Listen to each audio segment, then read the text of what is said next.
It's me, Bicycle 79.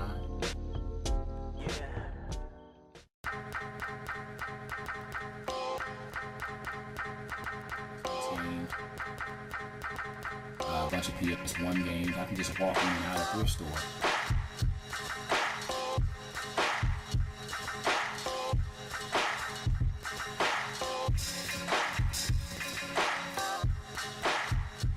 Hello gamers, it's me, Bicycle 79. It's my show. Glad to be back, man. Hello gamers, it's me, Bicycle 79. It's my show. Glad to be back to do another video. This video I wanted to do my top 10 indie games. The reason why I wanted to do this is simply because I love indie games from the aspect of creativity, imagination, being able to just go amongst a small group of people and come up with a new IP or a new idea. Most of these indie games, they usually are something very innovative, very cutting edge, something we would probably think about or try to do, or, you know, it just kind of takes me back to the retro old school feel of how games should be, you know, a little bit more imagination, a little bit more thought process, not so much rush, because most of these indie games took years to build and it was a smaller team. Most indie games, they probably consist of under 10 people or something like that, whereas like the big first party or third party games, they're usually about 100 to 1,000 people or something like that. And so I thought it would be interesting to talk about my top 10 indie games that I love. I'm not going to go in any particular order. I'm just going to kind of go around and just give you guys an idea. Maybe it's games that you are seeing for the first time, so that's even better. The first game I wanted to talk about was Journey, and it actually won. I think it was the first game. I'm not sure if this game or another game that I'm going to talk about won Game of the Year first, but what I loved about Journey was the vast universe, the atmosphere, the gameplay, the characters, and the storyline that was told without being told. What was really cool is from the developers of Flower and Flow. I think that was the other game that they made. It was the original title for the PSN. I think now you can probably get it for like $5. You can beat the game in a few days. But what was so cool about it is that the character, it looked like they were wearing like a costume or a drape or something like that, and they were shaped kind of triangle. But you would go across vast lands like snow, sand, hot temperatures. You go through all these ruins and buildings and stuff like that, and it just kind of flowed. You know, it was a fluid game, and it was linear, but you know, you knew where you were trying to end up, but the game was telling you something without telling you something. That's the part that kind of stood out to me the most. It had a way of communicating like a universal language. Even though I speak to people in different countries, we have a way of communicating in different ways without necessarily saying certain things. And that's kind of how Journey worked out. Even with the multiplayer, you would do symbols as your communication to another player, but you guys still would help each other to get from one point to another. So I thought that was interesting. Next game that I wanted to talk about was Braid. Now, Braid was a very interesting game. It first came to me about a couple years ago. I saw the game and I purchased it. Almost beat it. Haven't beat it yet. I go back and play it several times. Originally I got it for Xbox Live Arcade, and then I got it for PSN. What I found interesting was the puzzle aspect that was somewhat challenging, because you had to get all these puzzle pieces in order to complete each world, and it would basically come together like a picture. But the really crazy thing about it is that you had this fast forward and rewind element, but if you fast forward just enough or rewind just enough, it would actually allow time to stand still while you moved. So that was really cool, and I thought that aspect of the game, it made it challenging because a lot of the puzzle pieces were high up, or some was by fire or spikes, and then sometimes enemies would be getting ready to fall on you, or like one part that stood out to me was when you had to jump on like 5 enemies heads to get to the top of one platform in order to get a piece. So that was like really, really crazy to me. So yeah, I thought that was an interesting game. So if you haven't played it, I recommend it. Definitely go out and get it. Next game that stood out to me that I love was Limbo. What I love was the shadow and light aspect, the dark and light transition, and that was it. That was the only color. So even the enemies, the bosses, it was a very violent game. It was a character who was, I believe he was trying to save his sister. I did complete the game, and but it was all these kids setting all these dangerous traps, and you had to figure it out. Like one of the first bosses, you had to kill a spider. His legs were, when it would fully extend, it could extend out like a sword and gut you and kill you. But you had to get his foot or one of his legs in a trap, have it snap. But then at one point he was still coming at you and throwing spider webs and trying to wrap you up. This game was so crazy because, like I said, the violent level, but the puzzle side scroller aspect thing to it made it so interesting. It was definitely one of the top games for the Xbox Live Arcade, and then a few years later they eventually put it on PSN. But yeah, Limbo is probably one of my favorite downloadable games. But it's just one of the games that just stood out to me that I just wanted to talk about so bad. And if you haven't purchased this game, by all means, definitely get it. Next game I wanted to talk about was Bastion. Bastion had a different element to it, and like I said, all these games have a certain uniqueness to it, and I love it.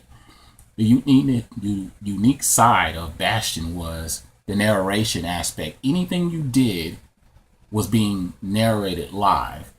I'm thinking those commands, those aspects, those things probably took a large majority of time to come together with those ideas in order to put that together.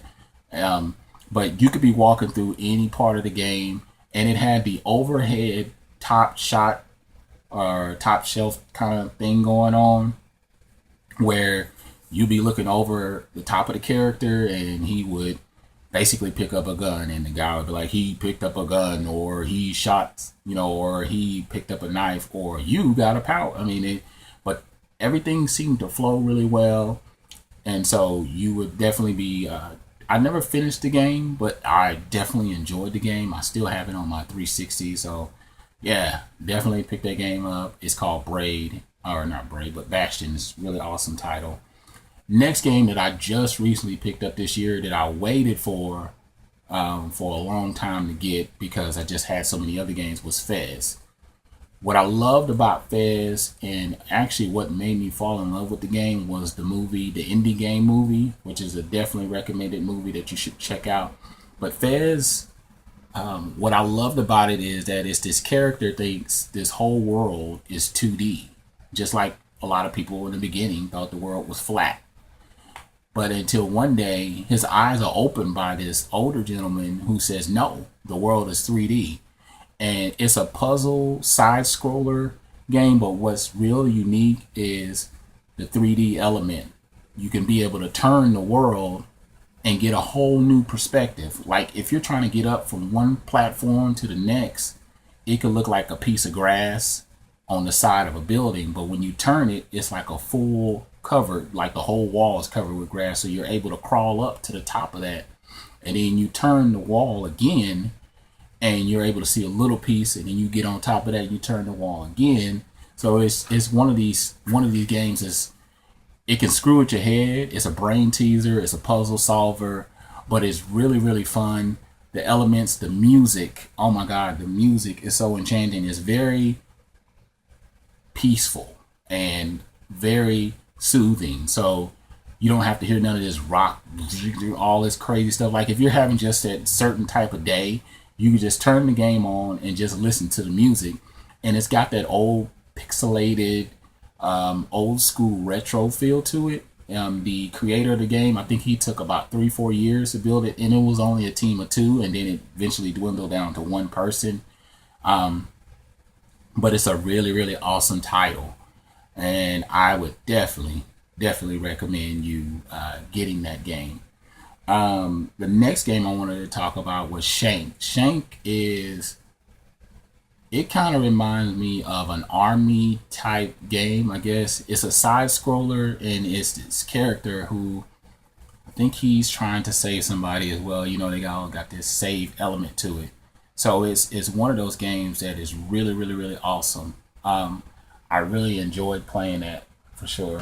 I actually have to say about Shank. Shank is very challenging, but it's fun. He gets all type of weapons. He gets like a machine gun. He gets a sword. He gets all kinds of stuff, and it reminds me of an old arcade type game. You know, it's one player, but it's really thrilling action side scroller platform type of game. It's kind of got the cartoonish aspects to it. So yeah, I definitely enjoyed playing this game. I got to the very end and I repeat, could not finish this game. He gave me a challenge, but yeah, I definitely enjoyed it. Next game that I really loved, I found this about 2-3 years ago on Xbox Live Arcade, is Shadow Complex. Shadow Complex starts off with this guy. He goes off into these Rocky Mountains. Well, actually, yeah, he starts off in his Rocky Mountains trying to save a girl, and but in the midst of it, you're going through like all these tunnels. You start off in this cave, and you go through all these tunnels. In the midst of it all, you're getting all these power ups. You build like this bodysuit through certain parts of the game, and you're crawling through all these little crevices and holes and stuff like that. You're getting like a rocket launcher. You're getting a full bodysuit, and then as you progress through the game, you become faster, stronger, more powerful, and invincible. But every power up, every enemy is building up to something. So it's a really challenging game at some points, but it's really fun. I actually went back and beat it twice. Spent countless hours just sitting there playing it and just really enjoying myself. So yeah, I definitely would recommend that. And my next game that I never purchased the full game. Well, actually, I do have the full game.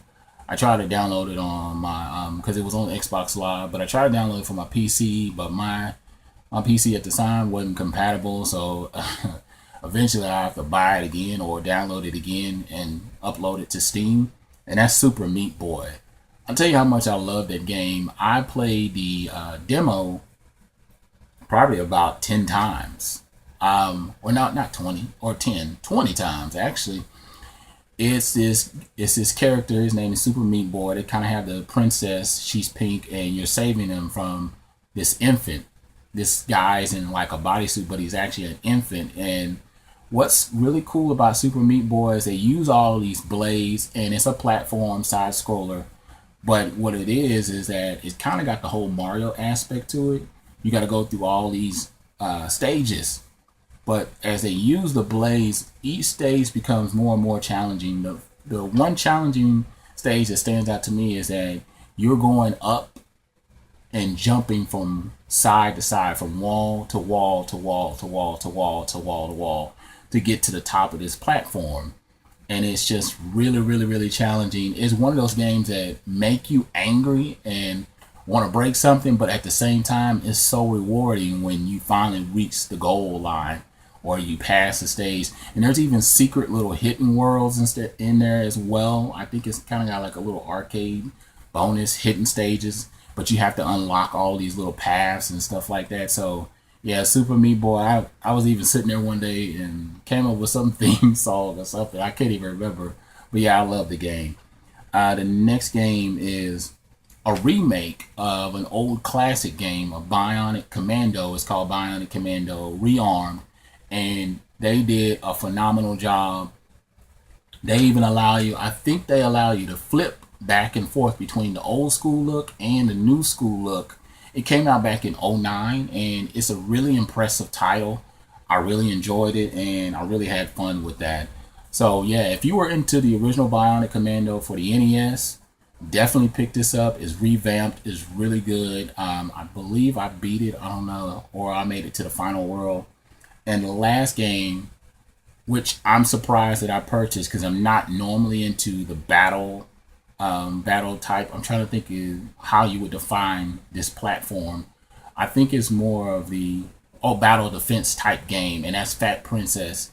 It's a phenomenal game. I beat the game. I played like all the different types of levels and stuff like that, different version types of it and that you could play. But it's more of it's a battle game, but it's like you could do the rescue flag. And it's real gory, but it's like they use these little guys that are red. One team's red, the other team's blue. You do to capture the flag, or you really is more of capture the fat princess. So you have to feed her in order to free her, and then you carry her fat ends basically over to your camp. And once you carry her over to your camp, the flag raises up and you win. But during the midst of that, you have to go through an onslaught battle royale. So yeah, it's really, really crazy. So those are my top 10 indie games that are very near and dear to my heart. Some honorable mentions is Trine, a very, very vividly colorful, beautiful game. Also would recommend Shrine Part 2. Alan Wake, American Nightmare is the indie downloadable. It's almost like its own game. It's a downloadable from the indie from the Alan Wake. This one came out years after the original Alan Wake for the 360, the exclusive game. Outland, a very, very, very, very challenging game, but really, really fun. Another game is Joe Danger. Any Joe Danger is good. Is kind of reminds me of Super Dave, where it's a stunt game and he does all these little obstacle courses on his motorcycle or on his dirt bike, and like he goes through this loop or a circle. Then you got to jump from one platform to another, performing all these stunts. And then another recommended title, of course, is Walking Dead, which started out as an indie title that you could just download, and then eventually it came out on disc. So those are my top 10 indie games. Tell me what you think. Like, subscribe to this video, comment, leave plenty of comments, and let me know what you think. Other than that, I'm LifeSpiller79, and I'm out.